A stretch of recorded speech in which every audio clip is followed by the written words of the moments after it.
आजकल ना student loan यानी कि एजुकेशन लोन की वजह से मार्केट में बहुत सारे स्टूडेंट्स का बर्डन बढ़ते जा रहा है और बहुत सारा स्ट्रेस बढ़ते ही जा रहा है। करंटली अगर आप लोग मार्केट में देखेंगे तो एजुकेशन लोन का ट्रेंड काफी ज्यादा बढ़ते जा रहा है। जितने भी लोगों को फर्दर स्टडीज करनी होती है वो ज्यादा से ज्यादा एजुकेशन लोन के लिए अप्लाई करते हैं। लेकिन अगर आप लोग पहले वाली सिचुएशन को देखेंगे तब वहां पर जितने लोग लोन के लिए अप्लाई करते थे उनमें से कुछ गिने चुने लोगों को ही लोन मिलता था। लेकिन अगर आप लोग करंट सिनेरियो को ऑब्जर्व करेंगे और पिछले सिनेरियो से कंपेयर करेंगे तब यहाँ पर एजुकेशन लोन मिलने का अमाउंट बहुत ज्यादा हो गया है। अगर आप लोग एजुकेशन लोन के लिए अप्लाई करेंगे तब यहाँ पर एजुकेशन लोन हो सकता है कि आपको जल्दी मिले, लेकिन होम लोन आपको जल्दी नहीं मिलेगा। एजुकेशन लोन लेने के टाइम पर क्या होता है कि एजुकेशन लोन आपको मिल तो जाता है, और एजुकेशन लोन में क्या होता है कि जब तक आप अपनी स्टडीज को कंप्लीट नहीं कर लेते हैं तब तक एजुकेशन लोन की इंस्टॉलमेंट स्टार्ट नहीं होती हैं। और बहुत बार क्या होता है कि अगर आप लोग एजुकेशन लोन लेते हैं तो आपको आपके स्टडी टाइम के साथ साथ 1 साल का टाइम पीरियड और मिलता है और उसके बाद से आपकी इंस्टॉलमेंट शुरू होती है। देखो, आप कोई भी बैंक लोन देगा तो इसके ऊपर इंटरेस्ट तो चार्ज करेगा ही, चाहे आपके रिपेमेंट का टाइम पीरियड कुछ भी हो। लेट्स से अगर आपके एजुकेशन का लोन अप्रोक्सीमेटली 10% का है और आपकी फर्दर स्टडीज का टाइम पीरियड है 2 ईयर्स का,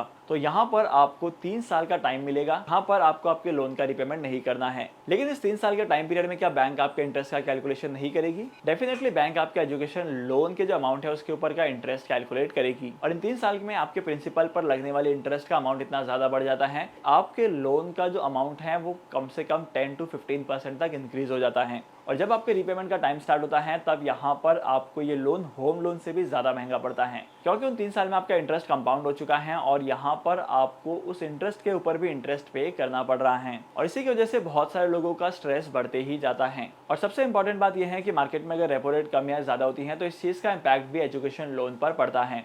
एजुकेशन लोन की पहले की टेनर अलग होती है और अगर रेट बढ़ती है तो इसका टेनर और ज्यादा बढ़ जाता है। तो इसी की वजह से बहुत सारे लोगों पर बहुत ही बड़ा टेंशन होता है। लेकिन अगर आप इस लोन से सफर कर रहे हैं तो यहाँ पर आई वुड पर्सनली रिकमेंड कि आपको छोटी सी एसआईपी स्टार्ट करनी है। आपके लोन के टोटल इंस्टॉलमेंट का 10% के आसपास का आपको एसआईपी करना स्टार्ट करना है। इसकी वजह से क्या होगा कि आपकी इन्वेस्टमेंट होगी और आपको उस इन्वेस्टमेंट को लॉन्ग टर्म के लिए कंटिन्यू करना है जब तक आपके लोन का रिपेमेंट कंप्लीट नहीं हो जाता। और अगर आप लोग लॉन्ग टर्म में अपने इन्वेस्टमेंट के रिटर्न को देखेंगे तब यहाँ पर आपको काफी ज्यादा अट्रैक्टिव रिटर्न्स कमाने को मिलेंगे। और मोस्ट ऑफ केसेस में देखा जाता है कि इस टेक्निक का इस्तेमाल करके आपका जो लोन है वो इंटरेस्ट फ्री हो जाता है। मेरे कहने का मतलब यह है कि एजुकेशन लोन पर आपने जितना इंटरेस्ट का पेमेंट किया होगा सेम पैसे आप एसआईपी के थ्रू इन्वेस्टमेंट करके कमा सकते हैं, और जितने का आपने इन्वेस्टमेंट किया है एसआईपी के थ्रू वहां पर उसका वैल्यू अप्रिशिएशन भी आपको मिलेगा। इसके अलावा मार्केट में बहुत सारे ऐसे इंपॉर्टेंट स्ट्रेटेजीज हैं जिनका इस्तेमाल आप कर सकते हैं। तो आज की इस इंपॉर्टेंट वीडियो को यहीं पर खत्म करते हैं। मैं आपको मिलूंगा अगली वीडियो में नए टॉपिक के साथ, एक इंटरेस्टिंग टॉपिक के साथ। तब तक के लिए signing off, happy investing and good bye.